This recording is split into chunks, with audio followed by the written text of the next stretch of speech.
Saludos pretorianos, pretorianas, estamos un día más aquí en The Praetorians Project y hoy tenemos el orgullo de tener a Jorge Pérez Córdoba. Hace ya un par o tres de años me parece que ya lo entrevistamos, hoy lo vamos a traer de nuevo. Jorge Pérez Córdoba, para quien no lo sepa, uno de los primeros powerlifters RAW que hubo en España, si no casi el primero o el segundo. Estuvo un montón de años compitiendo, varias veces campeón de España de menos 74 kilos. Sin más dilación ya dejo paso a Jorge. ¿Qué tal, Jorge? ¿Cómo estás? Hola Edu, ¿qué tal? Nada, pues encantado de estar aquí de nuevo y de poder aportar todo lo que sea a los oyentes. Venga, pues este formato que es un tanto distinto a una entrevista normal, a ver, al final sigue siendo una entrevista, ¿no? Pero también indagamos un poquito más en lo que sería el levantador y conocer un poquito la historia del levantador. Y básicamente la primera pregunta que te haría es, Jorge, tú te iniciaste muy joven en el Power, cuando estamos hablando cuando había que 50 campeonatos de 50, 40 levantadores, y encima eras, ¿cuántos años? ¿Cuántos años tenías cuando empezaste? Pues mira, yo cuando empecé en el Power tenía 16 años cuando empecé a entrenar y cuando empecé a competir con 17. Empecé a competir el 4 de abril de 2009 y en ese campeonato, si no me falla la memoria, éramos 21 levantadores. Hostia. Entre Open, Junior, Sub-Junior, Master. Era un campeonato de España equipado, 22 Ajá. personas éramos en ese momento. Claro, imagínate, o sea, empezaste antes del RAW ya, o sea, yo me acuerdo que empezaste muy joven, pero es que encima empezaste antes del RAW en equipado en el 2009 y estamos hablando que, claro, ahora parece que chavales de 16, 17 años hay un montón, o hay bastantes, pero es que cuando tú empezaste eras el más joven con diferencia, ¿no? Sí, había otro subjunior, Sergio Muela, creo recordar, de un club de Valencia que era un subjunior, pero éramos nosotros dos. Luego él dejó de competir y en poco a poco pues empezaron a aparecer más subjuniors, juniors, hasta la situación actual. Ujú.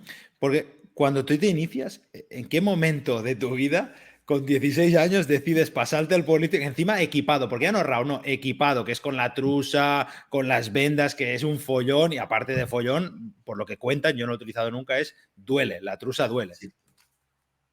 Pues mira, me paso al equipado porque es como a mí me enseñaron a hacer power. Es decir, yo aprendí a hacer powerlifting en 2008, en el sentido de que empecé con las pesas en septiembre de 2007. En 2008 me di cuenta de que el tema este de la estética pues no era algo que me motivara, sentido de que, bueno, pues iba al gimnasio, pues sí, me veía un poquito más grande, pero no estaba tampoco mucho más grande, ¿sabes? Como para los objetivos que uno se puede fijar cuando eres un chaval y empiezas al gimnasio. Total, que descubrí por foros de internet que existía un deporte que se llama el powerlifting, sentadilla banca muerto, y era sencillísimo. Le metes 2,5 kilos más a la barra y se te abre el cielo. Y dices, hostia, ha merecido la pena todo el esfuerzo.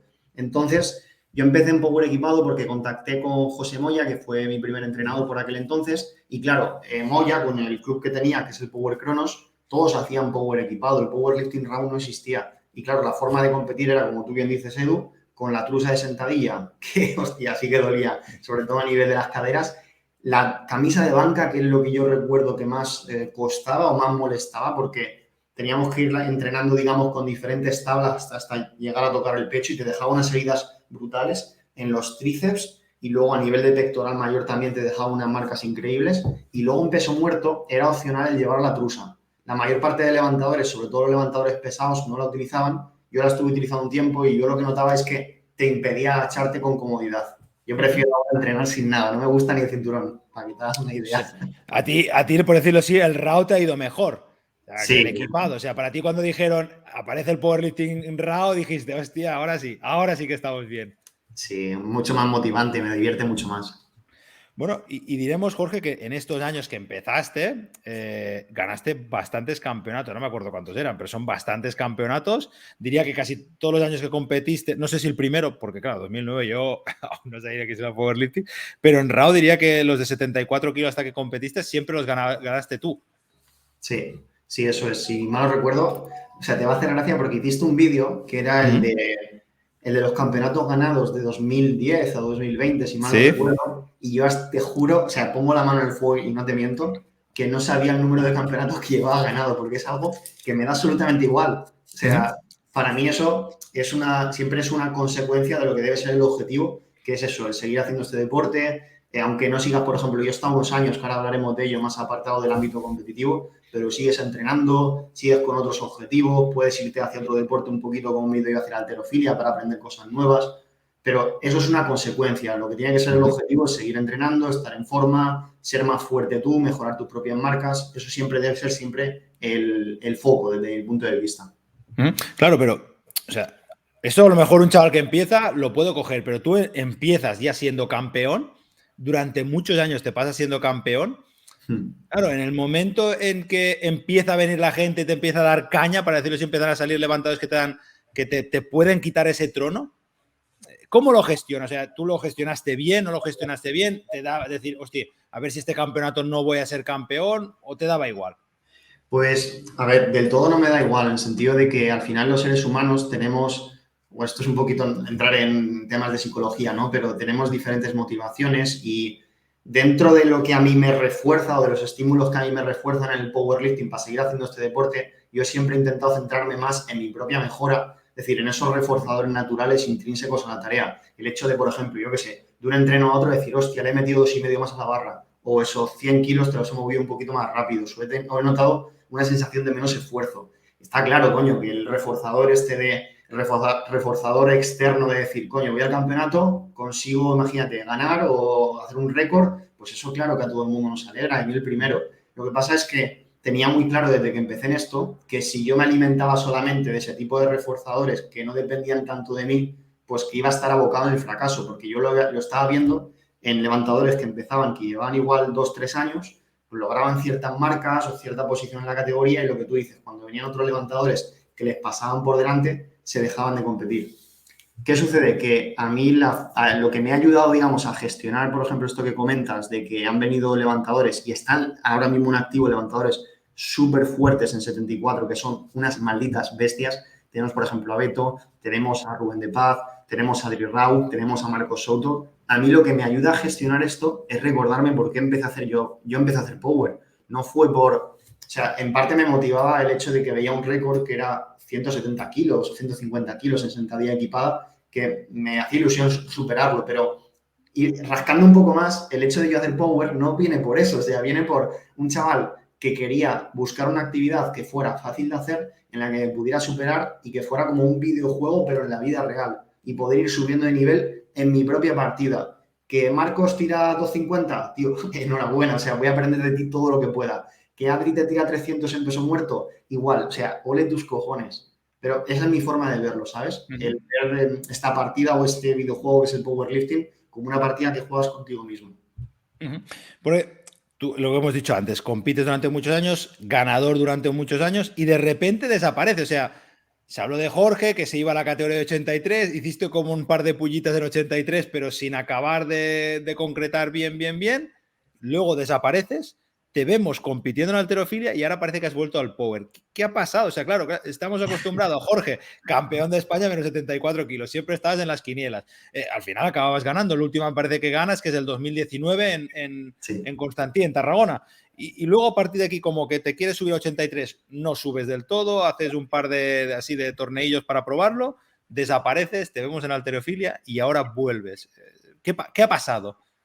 Pues mira, lo que ha pasado es que en mi vida he tenido otros... Esto es lo que te comentaba antes de los estímulos reforzadores. He tenido otros estímulos que para mí han sido prioritarios respecto a esa época, ¿no? De mi vida, de tener 25, 26, 27, 28 años y estar más centrado en el powerlifting. Ahora mismo me encuentro en un punto en el que, bueno, esto es un poco dato relacionado. Ahora mismo peso 81,5 kilos, o sea que Hostia, ya estoy has casi que puesto, rayo bien. La cuestión es esa, que ahora ya he recuperado de nuevo ese foco en el powerlifting, en esos estímulos más relacionados con lo que tiene que hacer un levantador en activo. Y sí que, por ejemplo, este 22-23 de julio se celebra el AEP 2 de León, así que voy a ir a por la marca mínima. Pasa que dentro de mi cabezonería y de cómo veo yo este deporte, quiero conseguir la marca mínima en menos 83 sin cinturón ni rodilleras, porque me divierte más levantar así. Yo sé que me va a costar más, pero bueno, voy a por ello. no vas a utilizar ni cinturón ni rodillas, porque rodilleras No, aún, mira, a lo mejor no. tampoco es que te dé de esto, pero el cinturón sí que te da kilos, sobre todo en peso muerto en sentadilla, vas a perder bastantes kilos. Sí, pero no sé ahora mismo. Pero igual el año que viene nos vemos de nuevo y digo, oye, mira, Edu, pues fíjate, llevo un año ya con esto de nuevo, como en la época, ¿sabes? Época de cuando tenía 25, 26, 27, 28, o más joven. Y digo, hostia, pues mira, me pica el gusanillo de nuevo, a ver cuánto puedo tirar después de varias preparaciones con todo el material. Pero ahora estoy en un punto en el que me estoy reencontrando con esto, que ya he conseguido, he logrado, digamos, subir de esos 80 kilos para entrar en menos 83 de una manera mucho más correcta. Y sobre todo eso, estoy con un mejor equilibrio en mi día a día. Pero Al final es ¿a qué muy... se debe? O sea, dices por tu cabezonería, pero ¿por qué te quita el cinturón y la rodilla? O sea, ¿el motivo? Ah, claro, Mira, sí. el motivo, o sea, no hay un motivo que te pueda decir a nivel teórico, basado en un estudio o basado en una propuesta de un autor o en mi parte más académica, ¿no? Aquí te está hablando el Jorge que empezó a entrenar, como te decía, en 2008 Power y yo venía eso de hacer Power equipado, luego me pasé al RAW, en el RAW me dijeron que se permitía el cinturón, pero me dio una venada en 2000, creo que fue 10 o así, decir, tío, y no puedo competir sin cinturón, aunque tire menos kilos, que quiero ver de qué es capaz mi cuerpo sin nada de ayuda, más allá de las zapatillas, ¿no? De halterofilia. Y estoy un poco en ese punto, ¿sabes? De esa motivación que tenía ese 2010, de un chaval que venía de, pues eso, de empezar a hacer power. Ahora, bueno, no vengo a hacer power, como es obvio, vengo de una etapa de entrenar, pues entrenar poco, de estar más centrado en temas de trabajo, probé halterofilia, como te dije, y sigo haciendo los movimientos de halterofilia, más por una cuestión de abrir un poco mi abanico a nivel de habilidades motrices, ¿no? Y de que no sea todo sota, caballo, rey, como muchas veces Sí, es de, nuestra de preparación. halterofilia lo haremos luego también porque me interesa, ¿no? Esta época que te fuiste a halterofilia. Claro, tú dices, bueno, pues te quitas el cinturón básicamente porque tú quieres, ya está, punto. Pero claro, claro, porque al final es como, no sé, como si jugase a fútbol y dices, bueno, mira, puedo llevar unas botas buenas Sí, que sí, me sí. dan, yo qué sé, más velocidad, pero no, voy con unos zapatos sin cordones porque quiero.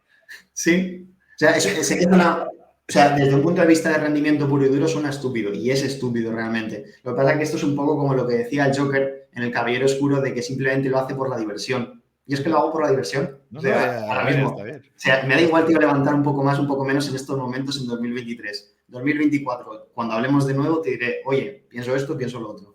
Ujú. Bueno, como Carlos Torres también en 93, Sí, que por sus eso narices es. tampoco se pone el cinturón, algún año se lo pondrá.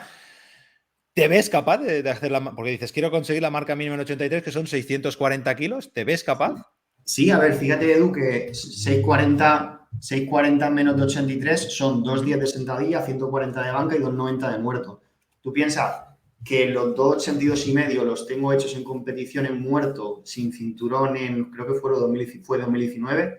Sí. En banca he hecho compitiendo en menos de 74, 145 oficiales. Ujú. Y en la sentadilla hice en 2014, 220 sin cinturón ni rodilleras en 74. O sea que realmente son marcas que ya he hecho, tienen que salir en un solo campeonato.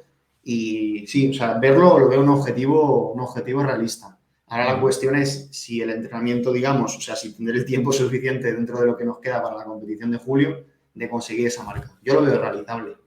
O Ujú. sea, confío Bueno, en mis posibilidades. o sea, que tu objetivo para el año que viene es volver al Campeonato de España y volver a dar guerra. Sí, o sea, bueno, dar guerra teniendo en cuenta lo que te decía también un poco del material. O sea, mira, para mí, si consigo la mínima, clasifico para el Campeonato de España del año que viene y puedo participar en la categoría, con lo que te decía, pesando más de 80 kilos, sintiéndome cómodo, estando feliz haciendo de nuevo esto, para mí eso sería oro. Ya luego veríamos 25, el 26, no sé si me explico, ¿sabes? Ujú. 2025, En 2026, caso, en caso de conseguir esos 640 kilos para poder ir al Campeonato de España, sí. ¿te pondrías cinturón para intentar ser lo máximo competitivo y, como has dicho, pues poder competir contra Adri Rao, contra Walvarove y darles guerra? O Porque sea, estamos bueno, hablando, no sé lo que estamos hablando en tu caso, pero así a priori, mínimo 20 y pico kilitos entre los dos movimientos sentadilla y peso muerto, puede ser que ganes con cinturón y rodilleras. sí, sí, sobre todo donde yo más lo noto de Edu es en la sentadilla. En el Ujú. peso muerto dices, bueno, igual le saco 10 kilos, 15 kilos, pero sobre todo la sentadilla, hostia, la sentadilla, las rodilleras dan una seguridad en la parte más profunda y el cinturón Ujú. una estabilidad increíble. Pues sería llegados al punto de ese último bloque de entrenamiento antes de la competición cuando lo decidiría. Hoy por Ujú. hoy no, no lo usaría. Hoy por hoy iría sin, da Hoy por igual. hoy no. Prefieres quedar octavo sin nada que quedar tercero con todo, ¿no? Es que me da igual la posición, me refiero. O sea, yo me comparo con el Jorge de estos años que ha hecho un cagao a nivel de rendimiento en competición y para mí ya estoy ganando. ¿Sabes? Bueno, está Todo lo bien, que está haga a bien, partir de ¿no? ahora suma. Claro, encontrar aquí tu punto otra vez, es lo que decíamos, llevas muchos años, llevas desde los 16 años, más de Sí. 12, ¿no? Más de 12 o 13 años ya llevas aquí metidos. Claro, lógicamente hay que encontrar también algo que te motive. Y justamente cuando te dejaste el power, te pasaste a la halterofilia. ¿Qué tal ha ido la halterofilia? Porque es total, o sea, es distinto. El powerlifting más fuerza, la halterofilia es más explosivo, ¿no? ¿Cómo te Sí, has a ver, bueno, encontrado? realmente tanto el power como la halterofilia dependen de la fuerza porque a nivel, esto es un poco, bueno, friquiadas nuestras, ¿no? A nivel técnico, la fuerza es la capacidad física fundamental y la explosividad no es más que la fuerza en relación al tiempo en el que se aplica dicha fuerza. Pero la cuestión es que tampoco he pasado a halterofilia puro y duro. Es decir, lo que seguía haciendo era power, con menos foco en los ejercicios de power, metía igual arrancado 2 tiempos o sentadilla por encima de la cabeza o algún jerk, o algún split jerk o algún push press antes de hacer la banca, el muerto o la sentadilla o el press de hombro o cualquier otro ejercicio, pero no he llegado tampoco, por ejemplo, a hacer un entrenamiento puro y duro de halterofilia, sino que fui practicando los movimientos, además vivía por aquel entonces en Cantabria y dije, pues mira, me apunto a una competición que me da absolutamente igual que del último, o sea, me da absolutamente igual, ¿Y igual que en el cómo, campeonato, dime. y no digo, ¿y cómo fue esta participación, ese campeonato cómo fue? De Fue halterofilia. curioso porque era como si empezáramos una competición de power solo por el peso muerto. En plan de, ¿dónde está el rack? ¿Sabes? Nos lo han robado, se lo han llevado. Ve la barra ahí encima, ¿no? Y dices, ya, hostia, tengo que levantar a peso muerto. Bueno, Sí. Pero fue divertido, ¿eh? Lo quiero repetir más adelante. o sea, te gustaría volver a competir en halterofilia, pero Sí. nunca en ser competitivo, sino en disfrutarlo. Sí, bueno, a ver, en ser competitivo dentro de cuál es mi marca previa. Mi marca previa, como es muy baja, la puedo mejorar a poco que haga, ¿sabes? Y, o Sí. sea, tú que dices, ¿no? Que los dos son fuerza. La halterofilia Sí, tiene sí, más la explosividad, fuerza. pero los dos son fuerza. Con una persona como tú que tenía entre 290 y 300 de peso muerto, ¿eso te ayudaba a la hora de levantar o no te servía de casi nada? Sí, sí que ayuda, porque dentro de los movimientos de halterofilia hay Ujú. diferentes fases. Lo que pasa es que nosotros los powerlifters estamos muy entrenados en las fases que están más relacionadas con los tirones hasta, por así decirlo, medio muslo. Es decir, no estamos tan entrenados en la parte por encima de la cabeza y en la coordinación necesaria para que a la barra alcance la suficiente altura y seamos, digamos, fuertes o, digamos, tengamos esa fuerza explosiva que tú comentabas para poder meternos en el tiempo suficiente debajo de la barra y que no se nos caiga por delante. Sí que lo noté, lo notaba sobre todo en la cargada de 2 tiempos, es donde más lo he notado. En la arrancada no tanto, pero claro, sí, la fuerza general la notaba. Ujú. Bueno, nos has dicho, vuelves ahora a competir, te vamos a ver ahora en julio competir, de cara al año que viene te gustaría volver a ese campeonato de España. Yo lo Sí, que he visto también, Jorge, esta época que has desaparecido es que te has centrado mucho en velocidad, en controlar, o sea, te has pasado mucho tiempo subiendo publicaciones en la que básicamente te ponías el encoder ese y mirabas la velocidad. Es más, hoy mismo, en el WhatsApp mismo, has subido una historia que sale allí como la velocidad y la fatiga el tanto por ciento, que si sí. más no, me ha sorprendido, o sea, no lo había visto nunca, sabía que el encoder contaba la velocidad, pero luego encima también te cuentan la fatiga que te vas haciendo cada repetición y te va subiendo un tanto por ciento la fatiga. ¿Por qué te has centrado tanto en la velocidad? O sea, creo que eres el único, bueno, casi el único, porque en la época Power Explosive me parece que también estaba bastante centrado, pero desde entonces no hay nadie que se centre tanto en la velocidad. ¿Por qué motivo? ¿Es necesario? Mira, Edu, desde mi punto de vista, y esto es algo que me he Uh -huh. preguntado mucho, la cuestión con la velocidad es que si nosotros quisiéramos llevar al siguiente nivel todo el tema de la cuantificación de cargas en el entrenamiento de fuerza, en el powerlifting, lo más adecuado sería que pudiéramos medir la fuerza aplicada con plataformas de fuerza. ¿Qué sucede? Que estas plataformas de fuerza igual cuestan 2.000 o 3.000 euros. Hostia. Lo del tema de la velocidad, digamos, es una forma indirecta de medir la fuerza aplicada y para que nos entendamos y en la práctica, esto es lo típico de cuando tú ves que conforme pasa la serie, cada vez desplazas a una menor velocidad o con una menor fluidez cada una de las repeticiones y es por el hecho de que te vas fatigando y consigues aplicar menos fuerza. Yo me he centrado tanto en la velocidad como variable, en este caso del entrenamiento de fuerza dentro de la programación de mis propios entrenos de power y de algunos de mis clientes, por el hecho de que me permitía objetivizar un poquito tanto la intensidad relativa, es decir, que no dependiera tanto de programar un porcentaje de un RM histórico, ni depender únicamente del RPR. Eso por un lado. Y por otra parte, la velocidad, otra de las aplicaciones que tiene y que yo he utilizado mucho, o que sí utilizo a diario, por eso lo que veis en ese vídeo, es el volumen intraserie. Me explico. Tú imagínate, en sentadilla, con tu 80% de RM, puedes hacerte 8 repeticiones, pero 9 no eres capaz. En cambio, yo con mi 80% en sentadilla, igual puedo hacer 9, o puedo hacer 10, o puedo hacer 7. Esto significa que hemos visto en diferentes ensayos o estudios experimentales que el número de repeticiones realizables con cada porcentaje para cada persona y cada levantamiento es diferente. Por lo tanto, si tú como programador, como entrenador, a mí me programas 6 repeticiones con el 80% de ese día y tú también quieres hacer 6 repeticiones con 80%, como mis realizables son 10 y tus realizables son 8, el esfuerzo que hacen esas dos personas, en este caso tú y que hago yo, son diferentes. No sé si hasta aquí se me entiende. Sí. Entonces, la velocidad de ejecución, digamos que se plantea como un medio para igualar los esfuerzos, porque lo que se programa cuando se utiliza la velocidad como referencia es una pérdida porcentual a partir de la primera repetición de la serie, que es la más rápida o la más veloz. Y de este modo, si tú, por ejemplo, con tu 80% puedes hacer 8 y yo puedo hacer 10, lo que se nos programa, como deportistas de powerlifting, de halterofilia o del deporte que seas, que esto da igual del deporte que seas, lo que se nos programa es, por ejemplo, si queremos hacer un carácter de esfuerzo medio, que es la mitad de las repeticiones posibles, se nos programará un 20%. Si queremos hacer un carácter de esfuerzo alto, que expresado con RPE-RIR suele ser un RPE-RIR de 8, o sea, es decir, dejarnos en recámara 2, la pérdida de velocidad será un 30%, 35%, incluso 40%. Entonces, a mí lo de la velocidad, digamos que me ha permitido una forma de objetivizar tanto la programación de la intensidad como del volumen, y también supone un estímulo extrínseco que es reforzador a la tarea. Dicho en cristiano, y para no irnos a lo demasiado técnico, tú cuando haces una repetición, imagínate que tú tienes a tu entrenador que te dice: ¡buah, qué buena! Aprieta, venga, tira, tira, tira. Esto es parecido, claro. Si yo saco una repetición y aparte de lo que yo siento al hacerla, tengo el refuerzo o la información, en este caso auditiva externa, que me dice 0,60 o 0,50 o 0,80, lo que sea, digo, hostia, tengo que apretar. Y claro, tú cuando aprietas en un ejercicio con la carga que sea, lo que estás aplicando es fuerza. O sea, no se puede aplicar velocidad sin aplicar fuerza. La velocidad es una derivada de la fuerza. ¿De acuerdo? Claro, pero tú dices, te centras en la velocidad, ¿no? Que es cierto, pero después también hay gente que tiene, como diríamos, más velocidad y menos velocidad. ¿Esto también lo Claro. tienes en cuenta?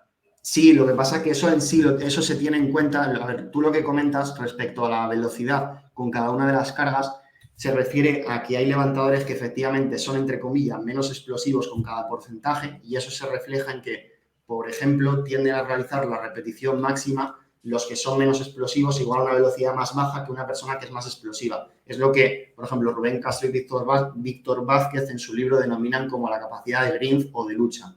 ¿Qué sucede? Que con el paso de la experiencia en el powerlifting, todos los powerlifters estamos viendo que son capaces cada vez de luchar más la RM. Sí que es cierto que algunos levantadores tienen una mayor tendencia, entre comillas, natural, probablemente por esa predominancia de cierto tipo de fibras, a poder luchar más las repeticiones en esa última repetición que está antes del fallo o en esa repetición máxima. Esto yo lo tengo en cuenta de una manera muy sencilla, y es a través de la creación de perfiles carga-velocidad, que son individualizados. Y dicho en cristiano, para que nos entienda quien nos está escuchando, lo que se hace es como si hicieras un test de una repetición máxima y vas midiendo las velocidades con cada uno de los kilos con lo que vas aproximando, te quedas con la mejor velocidad lograda ante cada carga, y luego con, digamos, una serie de pasos y la creación de una ecuación de regresión lineal con Excel o con Sheets, puedes crear, digamos, la correspondencia entre cada porcentaje del RM y la velocidad alcanzada. Para no irnos mucho por las ramas con más teoría, a mí esto lo que me ha aportado es un poco de objetividad en etapas en las que no quería depender solamente del RPE-RIR, y a mí lo personal me gusta mucho. O sea, no digo que sea algo que tenga que usarlo todo el mundo, pero a mí me aporta mucha objetividad. O sea, como dices tú, ¿no? Hablando en cristiano, sí. Tú aconsejarías a todo el mundo cogerse un encoder, ¿no? Y medir la velocidad. No, ¿Solo mira, para ti en tu caso? No, solamente solamente se Pero lo si no, ¿cómo lo aconsejaría. mides la velocidad? ¿Cómo puedes medir la velocidad? La velocidad la puedes medir con un encoder lineal, con un acelerómetro o con aplicaciones móviles como MyLift, que a través de la cámara, detectando, digamos, o mejor dicho, indicándole tú los fotogramas por segundo y la distancia que se recorre en la fase concéntrica o la subida, puedes estimar la velocidad. ¿Qué sucede? Que los levantadores de powerlifting, las personas que van al gimnasio a entrenar en general, pasan por diferentes fases de aprendizaje de la técnica, y esas fases van desde las fases más cognitivas, que dependen más de prestar atención de manera deliberada a lo que estamos haciendo, y que no es lo más inteligente ahí darle un zambombazo a la barra, ¿sabes? Porque, coño, estamos aprendiendo a hacer el movimiento, hay que hacerlo en cierto modo de manera deliberada, o sea, lenta deliberadamente en la subida, para que no se nos descoloque el cuerpo hacia una posición que no queremos ir. Conforme se va logrando la automatización, sí que se pueden incorporar este tipo de herramientas. Por ejemplo, aquí no tanto en España, pero en Estados Unidos, Taylor Atwood, no sé si viste que lo ha estado utilizando en algunos momentos. Tendremos también a Alexander Erickson, tenemos a Mike Tuchscherer. O sea, es al final yo lo veo como una herramienta complementaria. No pienso que deba ser el santo grial, y para mí tampoco lo es. A mí me flipa porque es como lo que te decía, sobre todo lo que más me gusta es el refuerzo que tengo de que me vaya cantando cómo lo estoy haciendo. Eso es lo que más me gusta, pero no creo que deba todo el mundo comprárselo. Yo no se lo recomiendo a mis deportistas, por ejemplo. Solamente a aquellos, pues eso, que están en esa fase de automatización que te decía, después de esa fase cognitiva y fase asociativa, pero no a un principiante, por ejemplo, Cuando, ni de coña. cuando dices te lo va cantando, ¿es que luego lo ves o que él va hablando? Va Ah, o hablando, sea, bueno, va no tanto el hablando. encoder, va Vaya hablando, que- Ya claro. te va diciendo tal, tal, tal. Sí, sí, Hostia. sí, sí, sí. Claro, y te va diciendo, yo qué sé, 0,80, 0,70, 0,55. Y es como, hostia, que no quiero bajar, vas a bajar, ¿eh? Te vas a fatigar y vas a bajar. En cuanto pierdas capacidad de aplicar fuerza, vas a bajar la velocidad, porque depende directamente de la aceleración que tú consigues. Como la fuerza es igual a la masa por la aceleración y la masa es constante, en cuanto aplicas menos fuerza ante la misma masa que es constante, la aceleración cae y por lo tanto la velocidad cae. Bueno, He ido hemos muy tenido. rápido, pero tiene Bueno, sentido. bueno, la gente, si no, este trozo lo pasa, ¿no? Luego, Jorge, porque has empezado aquí a hacer esas fórmulas y todo, luego la gente lo pasa y se va directamente. Justamente, has escrito un libro de entrenamiento Sí. recientemente, el año pasado, ¿no? ¿Fue? Lo has traído de todo, ¿no? ¿Lo tienes o no, Jorge, aquí? ¿No lo Ah, lo tienes? Ah, tengo. te he visto que cogías la botella, digo, me pensaba que No, ibas a no, coger no, el libro no, y lo que tengo tengo aquí. Vale, vale, vale. Me pensaba que lo tenías aquí, digo, mira, nos va a enseñar la No, no, portada y todo. no, Eh, tranquilo. Sí, escribí este libro que has escrito, ¿qué trae de distinto? ¿Y en qué momento decidiste escribir un libro? Y realmente, bueno, luego te pregunto más. Te hago estas preguntas y luego ya profundizamos. ¿En qué momento decidí escribir el libro? En Uh -huh. 2016. Lo hice hice junto a David Marchante en la Universidad de Alicante un curso que se llamaba Curso de Entrenadores de Powerlifting, un curso de entrenador de Powerlifting. Lo que hice fue preparar unos apuntes para los alumnos con diferentes temas de, bueno, lo que por aquel entonces, ¿no? Yo entendía de la periodización, de Uh la -huh. programación, de cómo controlar que el entrenamiento está yendo por el buen camino, cómo valorar el nivel inicial. Y, joder, me quedé tío, con la espinita de decir, hostia, me gustaría esto verlo, pues, ¿sabes? Publicado, no sé, por ilusión, ¿sabes? De que al Sí, final sí. escribir un libro, te digo de corazón que no es algo que salga rentable. O sea, yo para las horas que le he dedicado, o sea, no es un producto, digamos, que tú como profesional, creándolo, digas, bueno, me voy a hacer de oro porque para nada. O sea, Pero a lo mejor dices, no te vas a hacer de oro porque el mundo del powerlifting es pequeño, para decirlo así. O sea, el panorama de gente que te puede comprar este libro es pequeñito. ¿Lo has hecho en otros idiomas también o solo en español? de momento no, aunque sí que me fliparía más adelante poder editarlo en inglés. Me Uh -huh. gustaría mucho poder editar una segunda edición con algunos aspectos que, como en cualquier material que tú creas como profesional, te das cuenta que pueden actualizarse, mejorarse, hacer que se entienda mejor. Uh -huh. Y sí que me gustaría hacerlo en inglés más adelante, claro. O sea, Eso ahora es un solo poco por eso. lo tienes en español. Nos dices que no Sí. te sale rentable, pero O sea, bueno, no sale rentable me refiero en cuanto a que no lo he hecho por una cuestión económica. Me Uh refiero, -huh. mi motivación principal ha sido la de, como aquello que se dice que en la vida debes tener un hijo, plantar un árbol, escribir un libro. O sea, para Uh mí a -huh. nivel profesional, dentro de este sector de mi trabajo, lo que es ser mi trabajo como entrenador y profesor, escribir mi libro, o sea, escribir un libro, en este caso mi libro, era como algo que quería hacer en mi vida. Va. Porque me hacía ilusión. ¿Cómo se llama el libro? Pues el nombre más sencillo que le he puesto, que le podía poner, sin ningún tipo de hype. Programación del entrenamiento en powerlifting. Ya está. Es que es A lo que ver, es. sí, sencillo. Queda así es de esto por si alguien se lo quiere mirar. ¿Y qué puede encontrar o qué le va a aportar a una persona que empieza en el mundo del powerlifting? O que no, o que ya lleva tiempo, ¿qué le va a aportar este libro? También me dirás lo que te dice el título, básicamente, ¿no? No, hombre. No. Pues mira, lo que le va a aportar es algo que yo he echado en falta. O sea, digamos que yo el primer libro que leí de powerlifting fue el de 2002 de Lucio Doncel, que me flipó. Luego leí el suyo de 2011, el de Manual de Powerlifting y otras modalidades de levantamiento de peso. Después leí el libro de Rubén y Víctor, de RV, me gustó también. Pero sí que echaba en falta un libro que aunara no solamente toda la experiencia, o sea, toda la experiencia, digamos, que de la persona que lo escribe, sino que también presentara bastante más evidencia. No es que los otros libros, ojo, no presentaran evidencia científica, pero lo que yo he intentado es aunar más aún la parte esa de la ciencia o de ese respaldo científico, que sí que es cierto que hay muchos estudios científicos que no están realizados específicamente en población de powerlifters, pero que sí que se pueden, en cierto modo, trasladar o inferir esos resultados hacia nuestra población, que es la de levantadores de competición. Entonces, yo lo que he querido es aunar tanto la ciencia como la experiencia en un libro en el que paso a paso se aprenda ya no solamente a programar, que para mí la programación es el tercer paso dentro de lo que es toda la planificación del entrenamiento de powerlifting, sino empezar por la valoración. Es decir, si tú eres un entrenador, Edu, y dices, vale, no sé cómo entrenar a alguien desde cero en Power, pues yo te explico cómo puedes valorar a esa persona a través de una serie de cuestionarios, una serie de variables que debes tener en cuenta, con ejemplos. Después, de qué manera puedes establecer la periodización y la diferencia de la programación, porque no es lo mismo. Es decir, periodizar es, si nos queda para el campeonato 12 semanas o 16 semanas, cómo vamos a dividir todos los periodos temporales, los bloques o mesociclos, los microciclos o semanas de entrenamiento y luego las sesiones de entrenamiento, y ya es cuando luego entramos en programación. Y en programación yo hago también que echaba en falta de esos otros manuales que te he dicho, tanto en castellano como otros libros en inglés, como Reactive Training Manual, el Reactive Training Manual de Mike Tuchscherer en 2008 lo publicó. Es que se te sabe hasta los años, tío, madre mía. Sí, Se te saben bueno, los pero libros y te saben los años.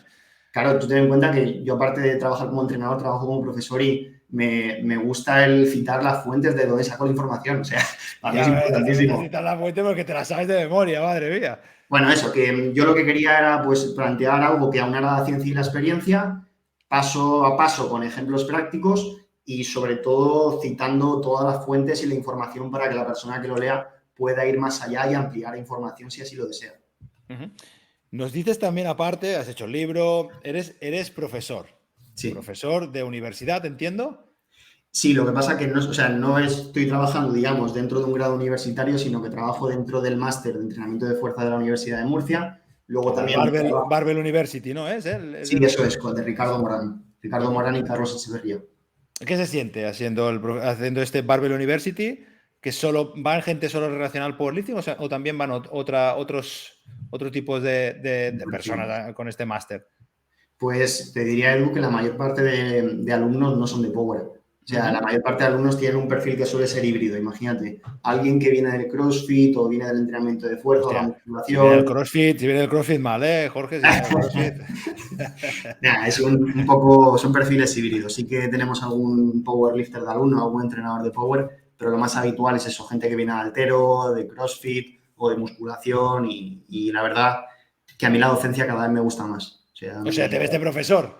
Sí, me gusta mucho. O sea, y realmente es en lo que estoy ahora, en lo que estoy metido. O sea, me estoy más metido en parte de docencia que parte de entrenamiento. O sea, sigo llevando a gente, sobre todo gente, la mayor parte de mis deportistas son no competidores de power. He llevado, por ejemplo, a algún deportista profesional, en este caso de golf, se llama Jacobo Pastor, de Madrid. Pero me gusta el entrenamiento, pero me flipa más la docencia. O sea, me gusta mucho. O sea, te ves de profesor, ¿eh? Profesor de universidad, de algún de esto en concreto, o te gusta, o da igual. Por ejemplo, si te pusieses en bachillerato o en la ESO, también te gustaría. Me gustaría, creo que cualquier nivel. Sí que es cierto que me gusta, y esto creo que lo hemos hablado alguna vez, Edu, me gusta mucho más la educación a adultos que la educación, en este caso, a niños o adolescentes. Pero creo que ahí con la cuestión de los adolescentes... Son un poco gamberros, ¿no? Es porque son un poco gamberritos y esas cosas. No, bueno, y porque los adultos, coño, si tú pagas una formación, pues lo pagas porque quieres hacerlo, ¿no? Incluso luego gente que con el entrenamiento no lo hace. Pero en cambio, la mayor parte de chavales pues van obligados al instituto, no por su culpa, sino bueno, porque también el sistema está un poco creado como está creado. Eso sería otra cuestión para tratar. ¿Crees que está mal creado el sistema? Aprovechado así metemos de refilón, ¿crees que está mal creado el sistema? No, o sea, más que mal creado el sistema, digamos que, por ejemplo, por resumirlo, por poner un ejemplo práctico, yo creo que mismamente en la educación primaria o sobre todo en la educación secundaria, cuando se obliga a los chavales a leer ciertos libros, lo que se está promoviendo es que esos chavales luego no quieran leer cuando sean adultos. Y esto poniendo un ejemplo concreto. Luego, pues, como es obvio que hay ciertas materias que no se abordan del todo bien, como la educación física, otras materias, bueno, que tampoco hay tiempo para abordarla, o ciertas materias que deberían igual existir o tener más peso, como la economía o la psicología, creo que deberían ser más importantes. Pero bueno, esa es otra cuestión que quizás daría para otro día. Exacto, sí. Encima, como hablas bastante, Jorge, eso otro día podríamos hablar, pero hoy no nos atañe estos temas de actualidad política, de actualidad educacional. Jorge, nos vamos ahora, como siempre, yo les hago a las personas que traigo para no enrollar mucho más, porque Jorge es un tío ocupado, nos ha dado 1 hora para hacer la entrevista, llevamos 35 minutos y lógicamente no quiero apurar porque está centrado. No, es broma, ¿no? Pero es cierto que Jorge es un tío ocupado. en este tipo de entrevistas que tenemos de Predator Project, las últimas preguntas siempre hacemos unas preguntas relacionadas con el mundo del power para que la gente aprenda un poquito, porque sí que me he dado cuenta, que aparte aprovecharé para preguntártelo, de que ha empezado a venir mucha gente nueva. Tú te sabes los levantadores, te sabes los libros, te sabes quién ha escrito el libro, te sabes hasta el año que se ha escrito el libro, pero sí que es cierto que los chavales jóvenes que vienen, por ejemplo, es que a lo mejor a ti, Jorge, no te conocen. Has sido campeón 5, 6, no sé, 5 o 6 veces, 9 veces, imagínate, tío, es que ya me quedo hasta 9 veces campeón de España y probablemente yo me vaya hoy a mi club y les pregunte quién es Jorge Pérez y me digan la mayoría de los chavales que no saben ni quién eres. Entonces, a mí me parece, pues entre comillas, una falta de respeto porque si te gusta el powerlifting, te deberías saber un poquito de historia, al menos la de tu país, o si más no, conocer los 4 detalles. Con esto, que me he enrollado un montón, te hago hoy me parece que son 2 preguntas en las cuales me tienes que contestar muy sencillitas. Yo creo que para ti es sencillo. La segunda a lo mejor un poquito más complicada, pero la primera es muy sencilla. Es, ¿quién es, según el mundo del powerlifting, el mejor power de la historia? Ed Coan, aunque luego dio... O sea, ¿según quién me has dicho? Sí. Según el mundo del powerlifting, ¿quién es el mejor power de la historia? Yo te diría que Ed Coan, pero el tema es que, claro, estamos metiendo ahí con controles y sin controles, porque él dio positivo en la IPF. Ya, bueno, pero Yo gana me igualmente. movería entre Ed Coan, Lamar Gant, Mike Bridges, Mike Bridges, que eso es un competidor de los años 90, creo que también competió en los años 2000, pero luego, claro, es que ahora tenemos un nivel, o sea, mismamente Russell Orji o Taylor Atwood, o levantadoras, por ejemplo, rusas, no me acuerdo ahora el nombre, pero levantadoras rusas que te pones a ver los puntos que sacan de fuerza relativa y es una maldita barbaridad. Te hablo un poco pues en base a cuando yo empecé a entrenar, en eso, 2007, 2008. Bueno, por ahora es como en el fútbol, ¿no? Eso de que si Messi será el mejor o el mejor, dicen que por ahora el mejor era Pelé o Maradona, depende de quién habla, ¿no? Ni que probablemente actualmente nosotros creamos que mejor Messi, ¿no? Bueno, habrá también que te dirá CR7, pero esos pobres tienen bastantes complicaciones en saber lo que es el mundo del fútbol, saben poco de fútbol. No, bueno, escucha las cosas como son. Cristiano Ronaldo es un futbolista espectacular, uno de los 10 mejores de la historia, pero Messi está 3 peldaños por encima. Bueno, en el powerlifting supongo que algo parecido, ¿no? Tú me dices, actualmente, pues Taylor Atwood, pues sí, probablemente a lo mejor dentro de 6 años, 10 años, cuando se retire, digas, Taylor Atwood ha sido mejor que Ed Coan, pero sí que es cierto que actualmente dicen que Ed Coan. Y como tú bien dices, dio positivo, ¿no? 2 veces, que se iba, volvía, dio positivo y al final lo banearon. Pero bien es cierto que rompió muchos récords, fue ese momento que hizo 409 kilos, me parece que eran de peso muerto sin equipado, porque en sus años todo era equipado. Y él el peso muerto lo hacía, como tú bien decías, ¿no? Que había gente que lo hacía equipado, otros sin equipar. Él sin equipar y sacó 409 kilos, que no es poco. En la categoría, me parece entonces, de menos 100 kilos era, que competía menos 100 kilos, me parece. Menos 90, creo, menos 90. Creo que eran menos de 90 o menos de 100, alguna de las dos. Exacto, sí, una de las dos, o sea, espectacular. O sea, ya en esos tiempos, increíble. Que luego ya decimos, que si habrá tomado o no habrá tomado. Bueno, que sí, que ha dado positivo, que ha tomado, pero bueno, aquí también entraríamos en decir, ¿y Taylor Atwood es totalmente natural, Jorge? Es que no lo sé. Vale, bueno, ya digo. Es que no lo sé. En principio, hasta que se demuestre lo contrario, sí, ¿no? Es que el tema es que, fíjate, Edu, que dónde ponemos la línea, ¿sabes? Porque si ponemos la línea de manera totalmente arbitraria, entramos en una caza de brujas, que yo creo que no, creo que no es positiva, tío.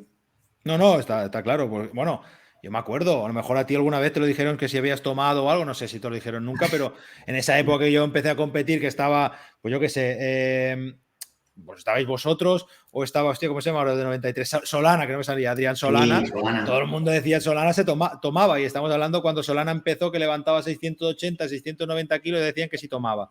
Y ahora hay gente que en 93 kilos ya estamos llegando a los 800 kilos. Claro, si él con 690 ya tomaba, los de 800 hoy que llevan, la de San Quintín. Claro. ¿No? Y bueno, la cosa va mejorando, por suerte. Y la segunda pregunta, venga, que si no nos enrollamos, Jorge, ya estamos a punto de salir de tiempo, ¿eh?